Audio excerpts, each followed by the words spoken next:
Woodworking. Do-it-yourself marketing and crafting in a woodworking business. By Harry Devers, narrated by Jason Burkett. Introduction. For those who like to work with their hands, woodworking is the ideal hobby. But it can be a business too. If you want to begin, you can start out with several basic tools, hardware, and some information and practice. In time, you might purchase more tools and hardware, and the more you do it, the more skills you acquire. The possibilities of this trade are almost endless. Think of such objects as clocks, chessboards, flag boxes, and toys, furniture, tools, yes, those too, and more. Woodworking tools can be a radial arm, chop, or sliding compound miter saw, chisels, rasps, scrapers, clamps, and many different jigs. These tools help you complete the process. And woodworking hardware could be hinges, screws, and ball bearings.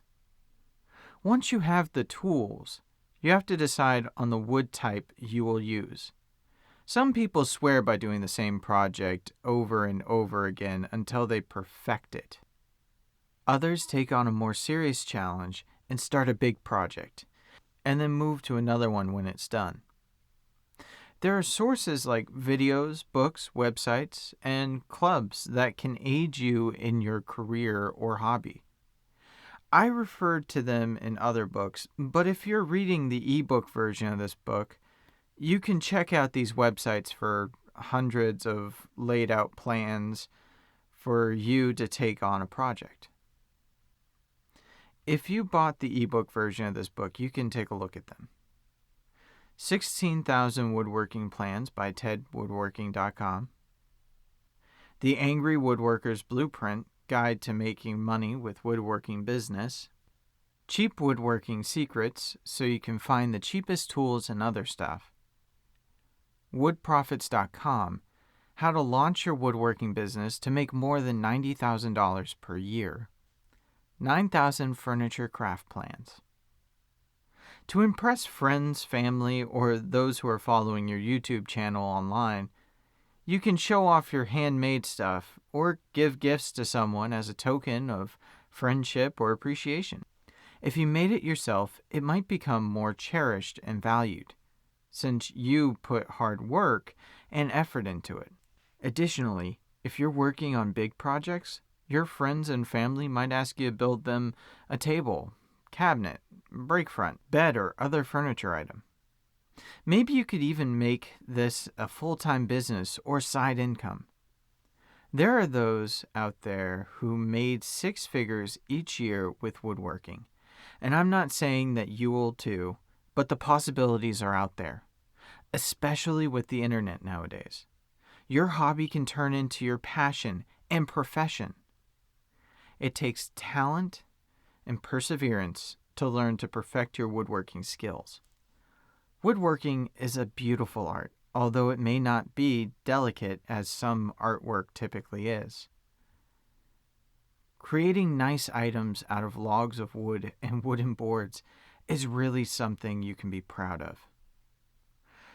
Here are some more reasons why woodworking is such a great hobby. First, it may save you money or help you make money, but there's much more to it. Woodworkers do it for more than just the money. This activity can be a pleasure, and it is a hobby that can give a lot of fulfillment.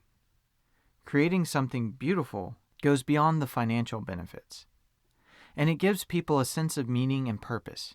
In fact, some people don't even want to do it full time, since it takes away some of the fun and adds pressure and stress to the work floor. Second, some people don't just make things. They like to collect as well. If you're a collector, you probably find fulfillment building beautiful collections of woodwork, and perhaps you will enjoy storing woodwork that is already made by other woodworkers. Third, it can add up to your savings if you create things from cheaper materials instead of spending a lot on the end results made by others for profit and gain. Your bank account won't be drained by the replacing or refurbishing of cupboards, cabinets, or adding a piece of furniture to your home. I remember my wife had a lot of fun creating a closet and hammering and screwing away as the afternoon went by. Now we have a beautiful closet in our dining room, and we had paid hardly anything for it.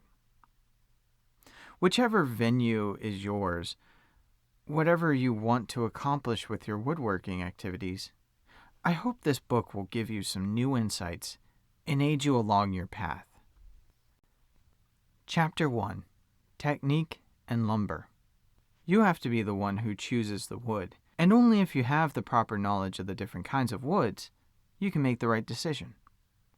Knowledge of the different types of classes of wood is needed when you're trying to determine the best match for your project.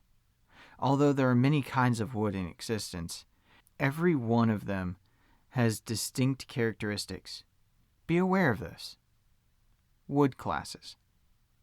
And by that, I don't mean the kinds you enroll in, but more like classifications, based on the type of trees they are obtained from. Hardwoods and softwoods are the two major types of wood. Plants which are categorized as angiosperms are the source of hardwoods. These types of trees bear flowers and have leaves that are broad, but don't be confused because carnivorous trees or the gymnosperms are softwood trees. They have seeds, not flowers. Although the name is deceiving, softwood is stronger than hardwood and is used in making frameworks and creating the fundamental flooring foundations. Grades of wood. There are two grades of wood: select types and common types. The select type of wood is great quality and is fully free from blemishes of any kind. Objects that need a stunning finish and look are mostly made of this type. On the other hand, woods that look like they have a lot of flaws are the common grade lumbers that people utilize for general construction purposes. These are easier and cheaply fabricated on a large scale. Types of woods insights. When you need to curve indoor items, pine is the ideal option since it can be stained into a lot of different colors. It also provides durability and is easy to curve into different forms, which is why pine wood is often used for cabinets and considered to be the best option for that project. Poplar wood is better for a smooth appearance because it doesn't have any pores and you can make it look smooth with a coat of paint. For outdoor furniture and fences, most woodworkers prefer redwood, since the type of wood is naturally resistant to decaying. Woods that are best suited for making outdoor walls are those that are treated chemically to resist various decaying agents, such as moisture. And then there are oak, maple, cherry wood, which have grain patterns. They look classy, and they are commonly used for making woodworks with accentuated designs. Because rosewood has a certain red color to it, it's popular for creating musical instruments. Compressors. There are three kinds of compressors.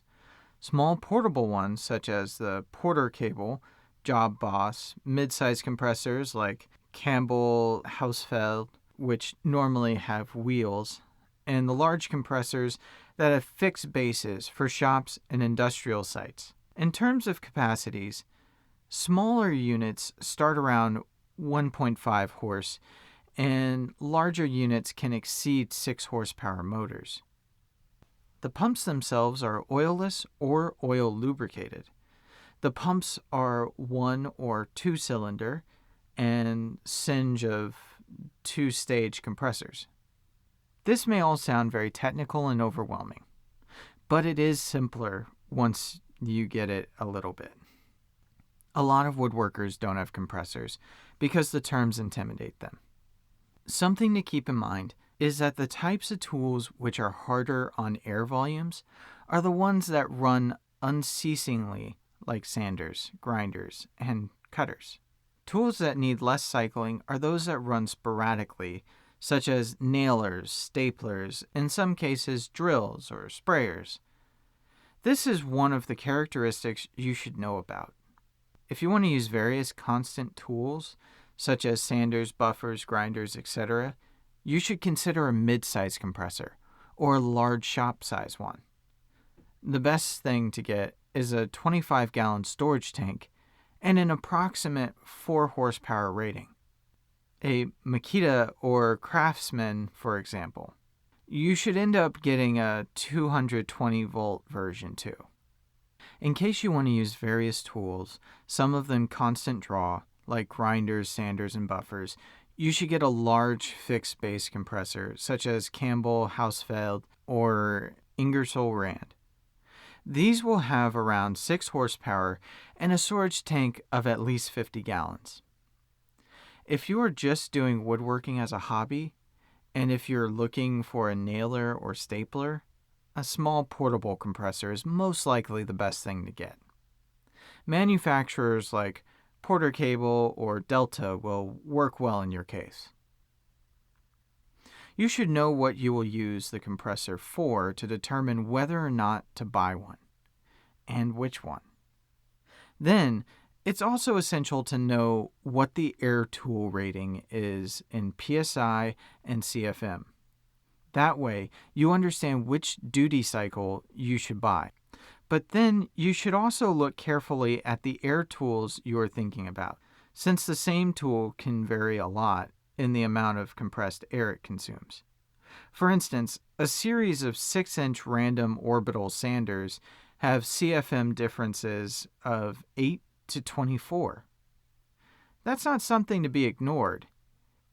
And that means the difference between purchasing a mid-size compressor and a large fixed compressor.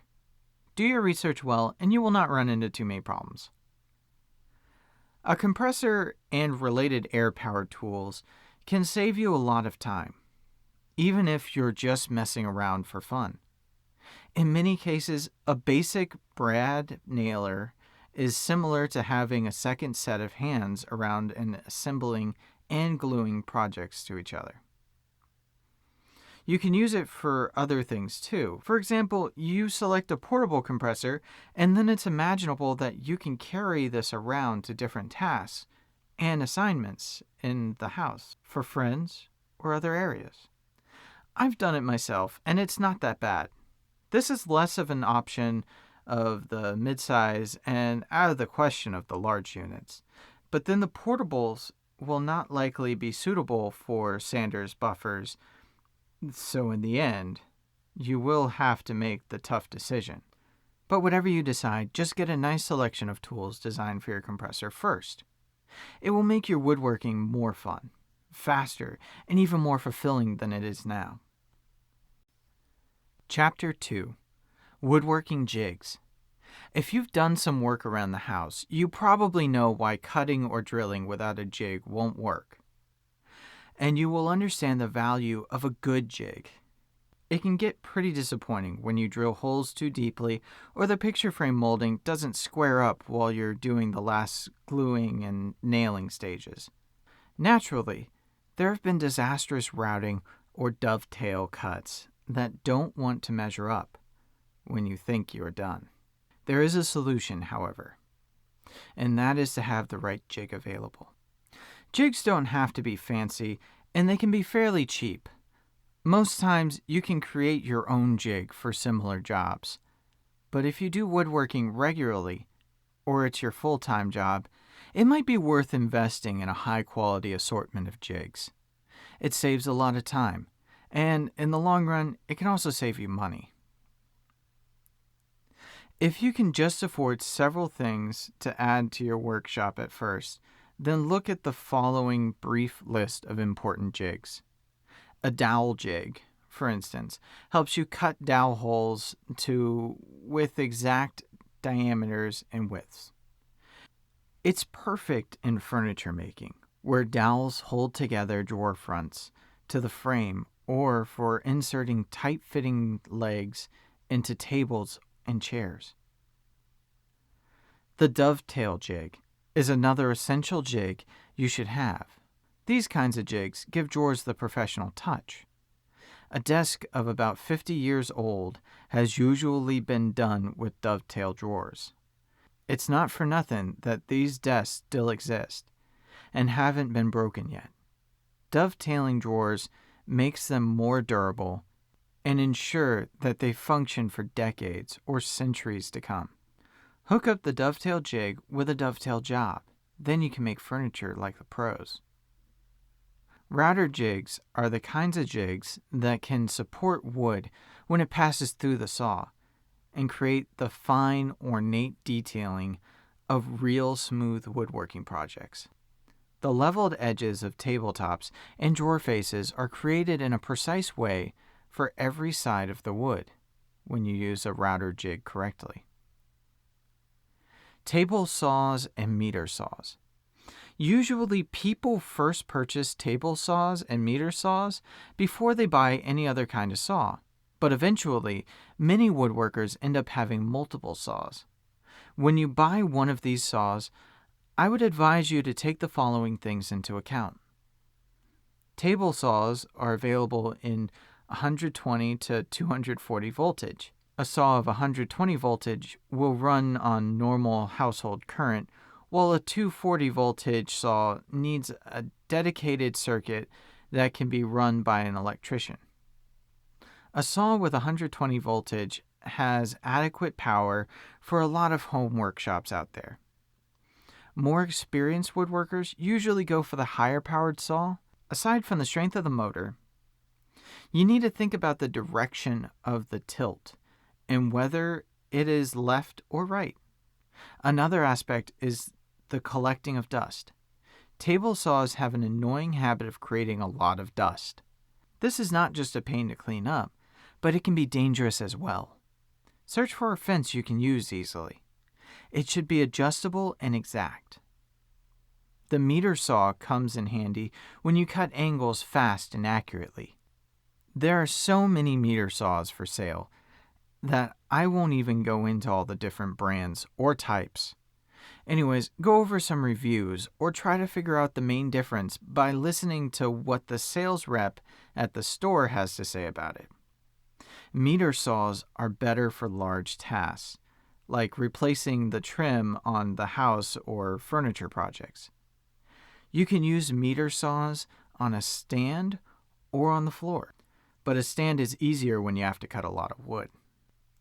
With a jig, the wood pieces will be more consistent and professional. Which jigs you need depends on the project you're working on and the intended outcome. Taper jigs are exactly for tapering legs on chairs or tables. For example, jigs can be bought in any store that sells woodworking items or online. If you don't have enough money at all, then you can save some by creating your own jigs with scrap pieces of plywood. Chapter 3. Marketing Woodworking Products. Online ads of woodworking services compel woodworkers to compete in order to survive in today's market. The question that comes in mind is how you can quickly attract customers and make your woodworking business profitable and worth your time. To get you started, here are some suggestions that can help you. 1. Showcase your products locally in trade shows when your community organizes them. If you do, don't just sit there and expect people to come to you. Talk to them, attract them, announce something. Do a giveaway, a demonstration, or something else. You can learn more about this by looking at this book, Selling at Events by Charles Jensen. 2. Next, form a network of product marketing through friends and family relatives can also boost your business. Mouth-to-mouth advertising still works like magic with things like this, but it might take a while to build it up. Be patient. 3. Having an ebook on Amazon can help, with a page where you give away a free PDF file and have them sign in to your email list. Also, Facebook ads and YouTube videos have shown to be effective for some. You can create a video course, get a following in Twitter or Instagram, or start a blog. 4.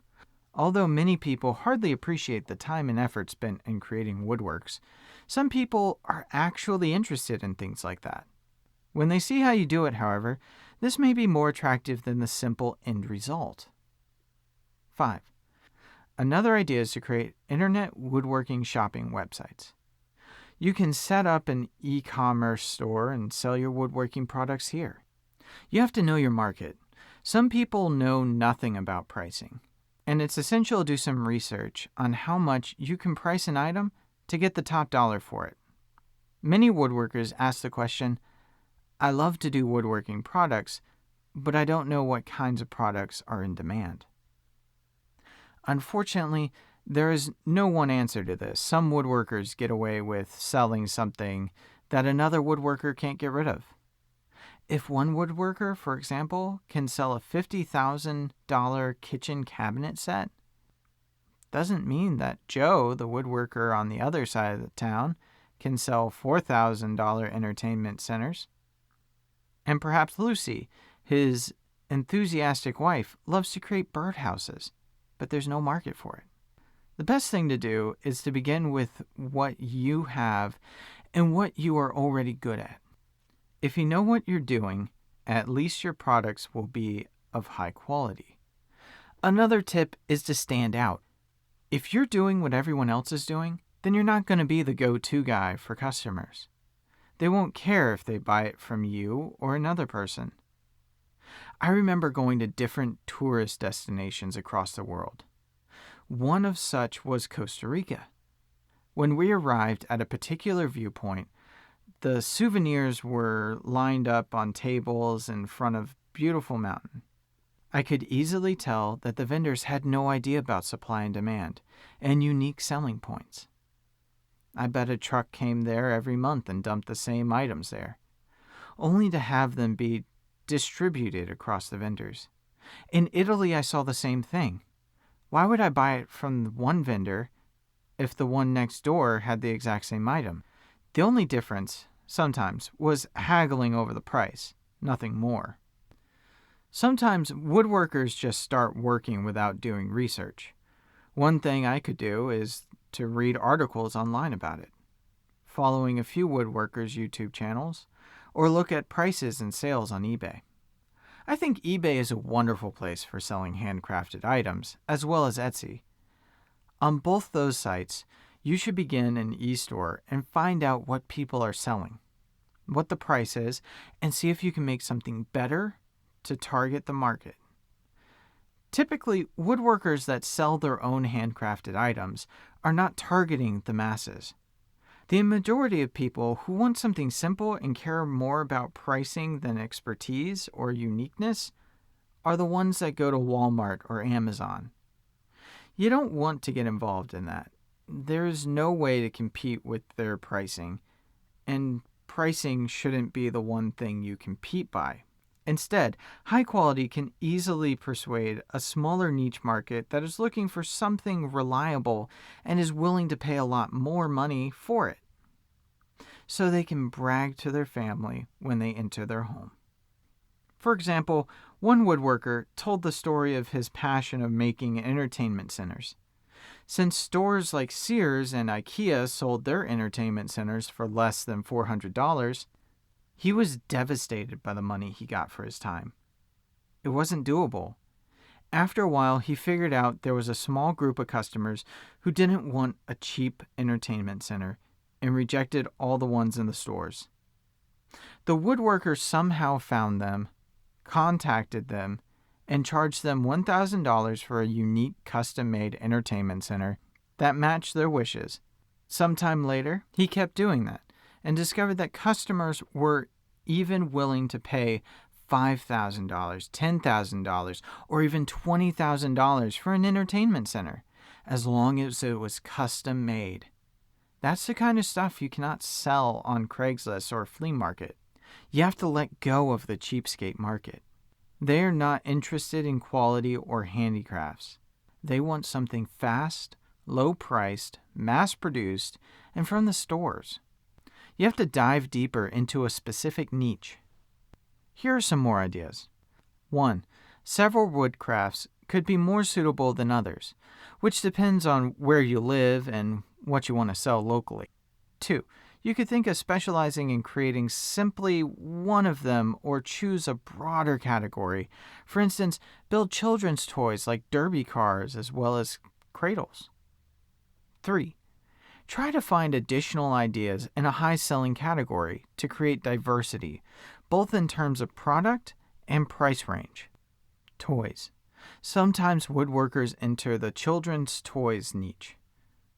This could be a good idea, but in the U.S., the safety standards can be a hassle, and so some woodworkers shy away from the market. Wooden toys are a novelty. They cannot compare to the cheap plastic things you can get in the thrift store for 50 cents. Someone who goes to a wooden toy store or selection is out to buy something unique and loves the fact that this is made of wood, for one reason or another. I once visited a little shop in Heidelberg, Germany, where they specialized in nativity sets. It was beautiful, and they sold for a high price. Since it was located in a touristic street, I think they were doing quite the business there. The shop was always packed with people. Some people think wooden toys are safer, so they're typically willing to pay more. Therefore, quality matters more than price. Don't compromise on the materials you use for them. Figure out safety regulations and make them sturdy, because kids tend to break stuff. Baby cradles. Babies and kids need tables, cupboards, beds, and chairs. A wooden crib is often high in demand, and if the parents have a higher budget, you can make a lot of money with custom-made cradles or cribs. Pay attention to using the best materials out there, and seek out those who are willing to prioritize their baby's safety over an extra dollar or two. Some woodworkers have reported success with DIY assembly kits when it comes to cradles. Others have simply taken orders and done custom-made ones. Don't forget to upsell. You can ask them if they want a baby item made. If they want something else as well to match it, let's say they order a custom-made cradle.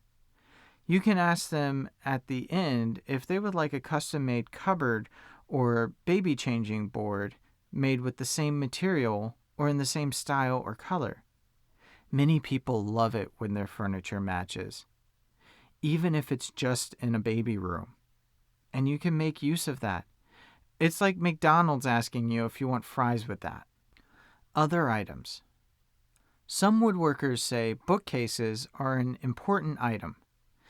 Every home has one or more. Some bookcases complement armchairs. Others have reported that picture frames are high in demand. And don't think about the tiny ones you buy at a dollar store. Think about an $800 portrait someone ordered from a professional painter, and they wanted a beautiful, sturdy frame to go with it. That's the kind of customer you're looking for. I know a guy who sells picture frames for a living. He says that some of them sell for over $1,500. People are often willing to pay if they want their loved ones eternalized on canvas. Small wooden boxes is another idea. Some woodworkers have sold dozens of these. They serve many purposes, and they are some of the easiest things to construct. In another book, I mentioned birdhouses and doghouses. These are excellent on-demand items you could do research on. Explore the market and see how much competition there is and what people are willing to pay for them. Create your own oeuvre by having a consistent style. Blanket chests are great woodworking projects as well. They can be used for conveniently storing blankets, clothes, shoes, and other things. You'd be surprised at how many homes have at least one blanket chest. The kids can sit on them if they're sturdy enough, or they can collect dust in the basement or storage area. Extra pillows you only use in the winter will be put away in it. and many people have reported to be excited about these items. Fruit bowls are usually popular, and they're easy to make. Your design and unique finish will make all the difference. People can use a plastic fruit bowl at the local thrift store for $1, but they will come to you if they like your style and quality. I recommend getting a simple lathe to complete the project more efficiently. Wooden clocks are special items that make a home classic and antique. Some people are looking for items like that. It's a simple market you can target. They can be big or small, and you can decorate and perfect it however much you want. In my parents' home, there was a cuckoo clock, and the kids loved it.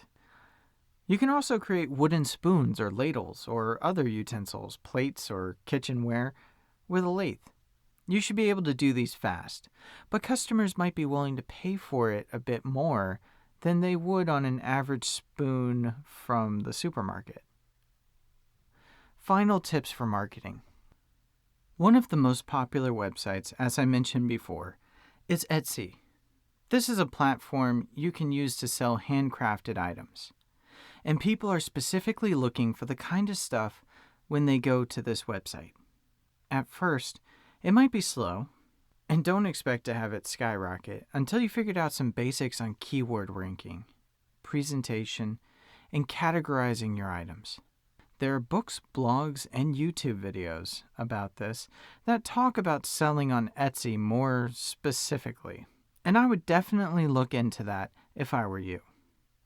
Think about the low-end market as well as the high-end market. If you can quickly and cheaply create low-end product, then you know they will sell better on Etsy or eBay. But it doesn't always matter how many units you sell, it matters how much money is coming in. I mean, do the math. Would you rather sell one $200 item or 10 items that go for $10? Something you can do too is get people to your website with low-priced items. Once they're there and you build a fan base or following, you can include and possibly sell more expensive items. Some woodworkers suggest making products more unique and high quality by using driftwood, which is reclaimed wood or different material that makes you stand out from the rest. Maybe it is not the best for every project, but for a few specialized ones, it could work. Always analyze the competition. Are they selling a lot? What are they selling the most? You could even contact them and ask them, how do they present or promote their items? How much do they charge and why? These are things you need to figure out. Look at the numbers and what they are really telling you. Some woodworkers claim that having a simple coffee table or desk can bring in customers. They create basic items until they get so many customers that they have the privilege of specializing in creating their unique styled items.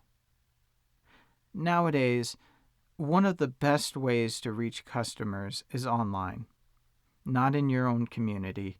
Your target group is out there, thousands or even millions of people who are interested in buying your crafts. But they might not live in the same city or happen to bump into you. That's why I'm convinced Etsy is one of the best ways to go about selling. When you do, keep shipping in mind. Some Etsy sellers basically sell small items because customers don't want to pay a fortune on shipping. Taking the time to talk to someone from FedEx, UPS, or the Postal Service in your area, or perhaps go to their website and compare how much something weighs. You want to know exactly how much shipping the customers have to pay so you can inform them well. Whenever you sell online, be professional, courteous, and respond quickly. I've been turned off by certain people online that didn't respond within 1 or 2 days. and didn't handle my complaints or requests well. As a result, I was unsatisfied, and I didn't come back to their store or website or their channel. Some customers may be so angry that they will do anything to give you a bad name. They'll complain on YouTube, write a bad review, or tell everyone who wants to hear about it how they got scammed. Although you shouldn't worry about this all the time, you should try to satisfy your customers and not ignore their comments. I've written some books under different pen names, for example, and some of them do have negative reviews. Sure, I don't care what those people think about me, but I always try to see if I can improve my books by the specific complaints they wrote, saying that, feel free to leave a review for this book. I would love to hear what you think. Chapter 4. Flooring. Wood flooring can really make the value of your house go up. Most people like them better than stone or slate flooring. Wood has depth and warmth. There are lots of different hardwoods to pick from when it comes to wooden floors. Which one you decide on will depend on your own preference and the way you decorate your house. You can apply wood to almost each room in your house. It might not be the best in kitchens and bathrooms because of all the moisture in those spaces. Different kinds of wood flooring. Hardwood has always been a popular choice in wood floors. Common choices are, among others, cherry, hickory, maple, walnut, and bellawood. You can stain these woods with several shades and tones.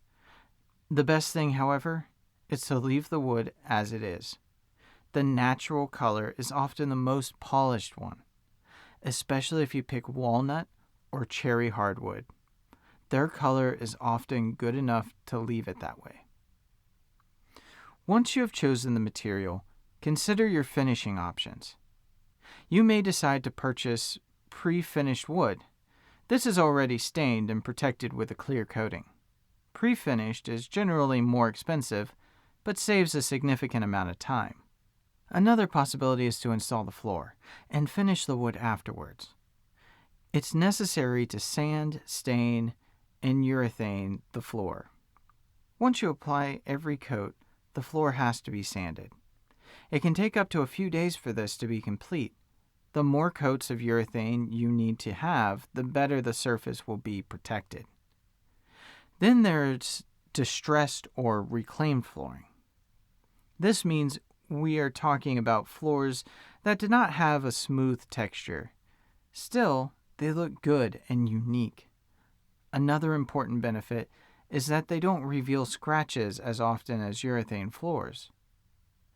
Other than regular traditional hardwood, some people go for laminate flooring, which is often a good choice as well. One of my aunts installed it and she loves it. It looks like wood, but it isn't real wood. Isn't that something? They are cheaper, and with good quality laminates, it can be hard to tell the difference between this and real hardwood. Firms like Armstrong Flooring fabricate high-quality laminates. And lastly, there are those who prefer cork flooring or bamboo floors. How to care for wood flooring. You need to take care of wood floor. Here are some pointers, whether it's hardwood, laminate, or something else you selected. A. Sweep or vacuum the floor often. Prevent dirt or dust to clutter it. Dirt and grit on the floor can wear away the surface and leave scratches on the floor. B. You can make use of mats at the entrance of your house. What that will do is having people wipe their feet and keep dirt to a minimum. C. Always clean the floor. Don't use a wet mop. A dry one is okay.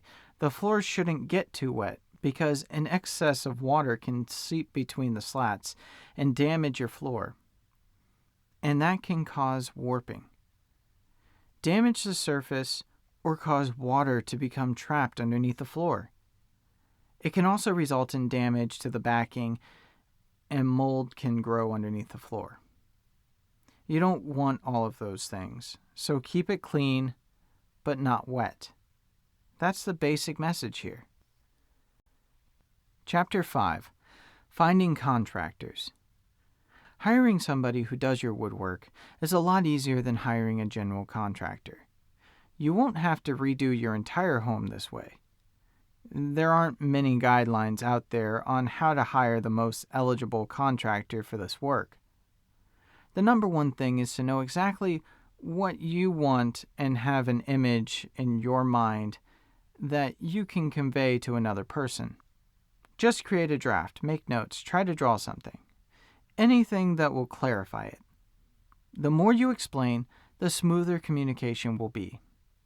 That way, the contractor can copy your ideas and execute them faster without any confusion. If you keep your options open and allow several contractors to bid for the contract with their estimates, you may get a better deal. Don't go for bids for mahogany or oak, since it destroys the whole purpose of the bidding tactile. Do some elaborate research on the contractor you're dealing with. Check if they have a license and act according to the norms. Check on recommendations from the previous clients, stats, satisfaction rates, etc. It all involves a lot of money, and there are crooks out there. Trust me, I've seen a few. If you figure this out, you will know the end result you should expect from their efforts and the personality of the person you will be working with. Analyze the presented evaluations wisely until you understand well. Do not judge them by the price offers, but the structural differences they hold. It may happen that a contractor who charges $50 more than another candidate can get the work finished in less than 6 days. The signing of a contract is a crucial step. This ensures that you hire the contractor. Go over the details and make sure you understand everything. If he gets agitated by you asking questions, then it's fishy. Always keep a copy of the contract with you. Remember that he needs to work on what you have in mind, not the other way around. Check regularly to ensure that you are both on the same page. Be smart about the deal, and you will get what you want. Chapter 6. DIY Workbenches.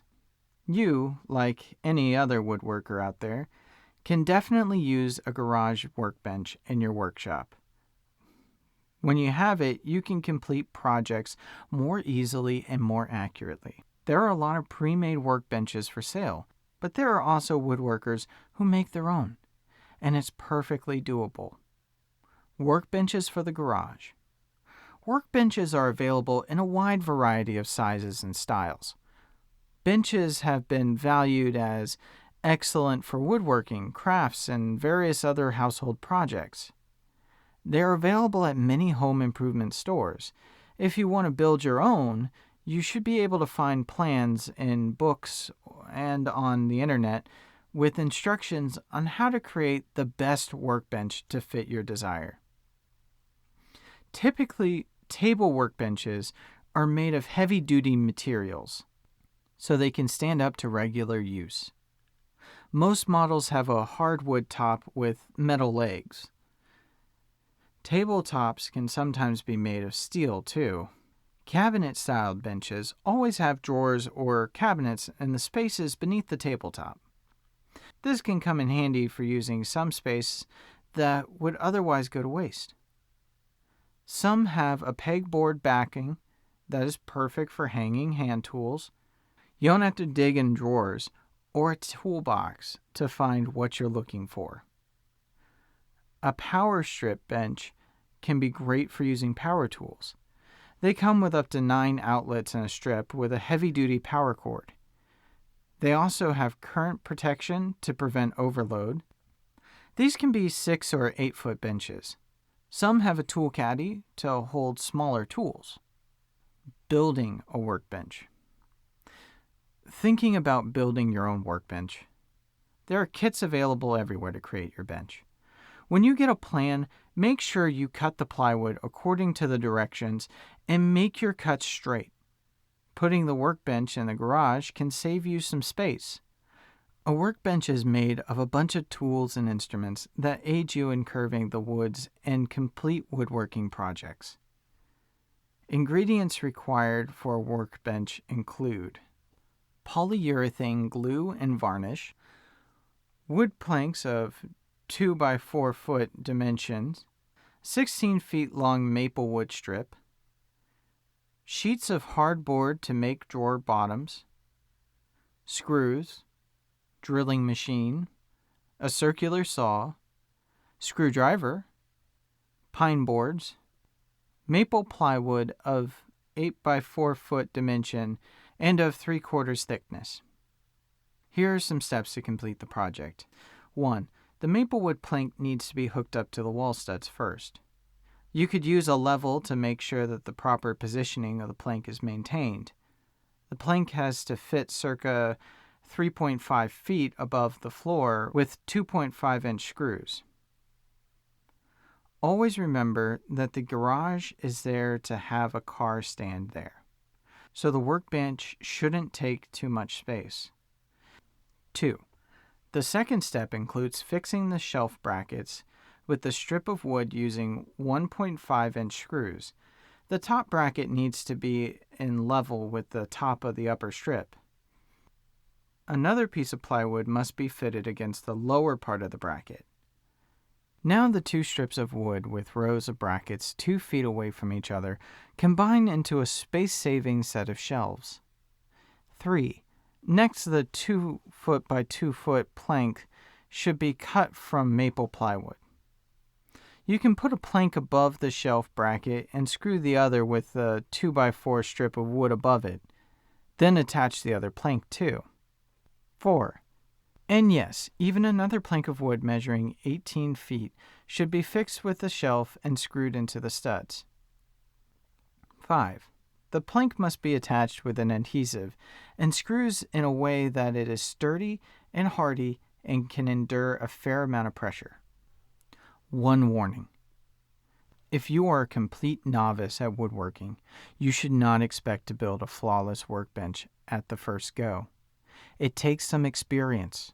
A workbench with all its utility shows how hard work never fails. Organizing and opening the garage.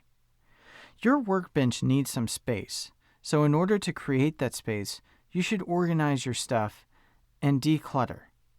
A lot of people toss things into the garage when they don't know what to do with them.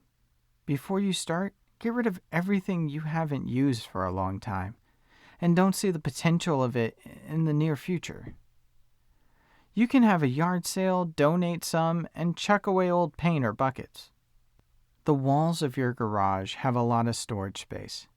You can store chemicals and paints and tools in cabinets. High cabinets are good for storing chemicals and paints.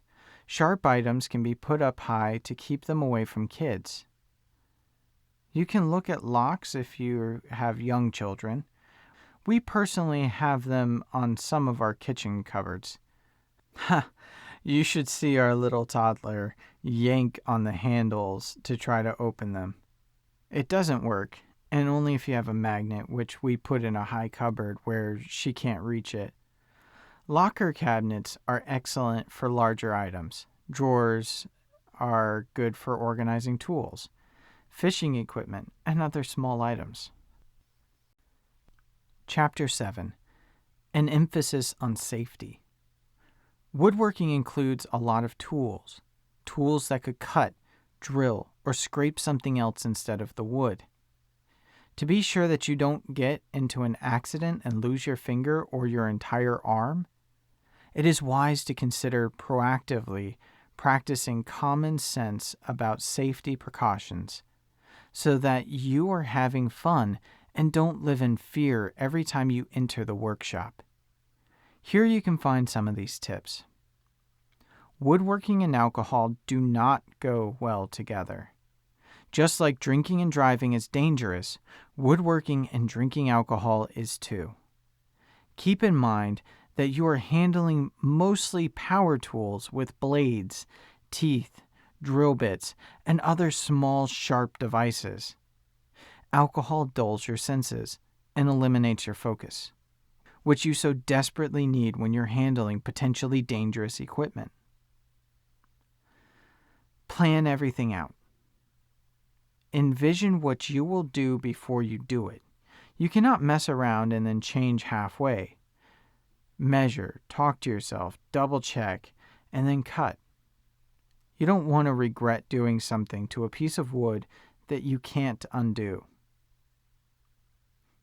When you doubt, it is better to take the time and make sure. Doubts can turn into mistakes, and mistakes into lifelong regrets. The best case scenario is that you have to do it over. And that's annoying as well. The worst case scenario, of course, is that you get hurt. Wear the right attire. When you enter your woodworking workshop, you are entering a potentially hazardous terrain. Even when you are very careful, accidents may and do occur.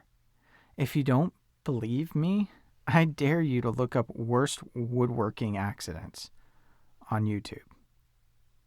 But only if your stomach can handle it. It's not pretty. Wear protective clothes like goggles, leather aprons, gloves, ear protectors, and the like are examples of gear you should wear to avoid becoming another statistic in the woodworking workshop. Let your tools rest. It doesn't matter how much of the beating your tools are toted to withstand. It makes really good sense if these tools are given time to rest. Remember that steel, just like people, get tired and stressed too. Some items need to recharge. Others need to cool off, dry up, or get some fresh air. And then there are those tools and materials that simply need to be replaced from time to time. Air out your workshop. Do you realize how much sawdust gets created? And then we aren't even talking about flammable fumes coming from chemicals like paint, thinner, varnish, etc. I don't care if you use a vent. Open a window, open a garage door, or find some other way. Air, oxygen, and wind are your friends. By following some basic safety procedures, you can enjoy the experience of woodworking and, at the same time, avoid any unfortunate accidents that may inevitably occur during your projects. All the tips mentioned above can actually be summarized in one statement on safety. Use common sense. Chapter 8. 10 Ways to Learn Fast. When you learn woodworking, or any new hobby for that matter, it doesn't need to be a frustrating experience. With the internet all over the world, you can now learn quicker and more efficiently by finding the right resources that tell the truth and the fast track to becoming an expert in your field. Let's take a look at a number of things you can do to learn faster and apply it specifically to woodworking. 1. Learning by watching and learning by reading are the simplest, fast ways to learning something new. Besides this awesome book, and the other 2 in my series, wink wink, check them out below this last chapter. Learning from YouTube videos or courses is still one of the best ways. There are many other good books and some great TV shows that can inspire you and show you how to start an interesting project for your home.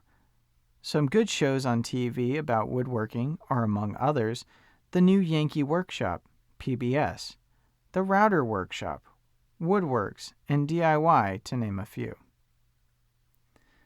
2. Learning from others. If you have a friend or family member who does woodworking, let them show you the ropes.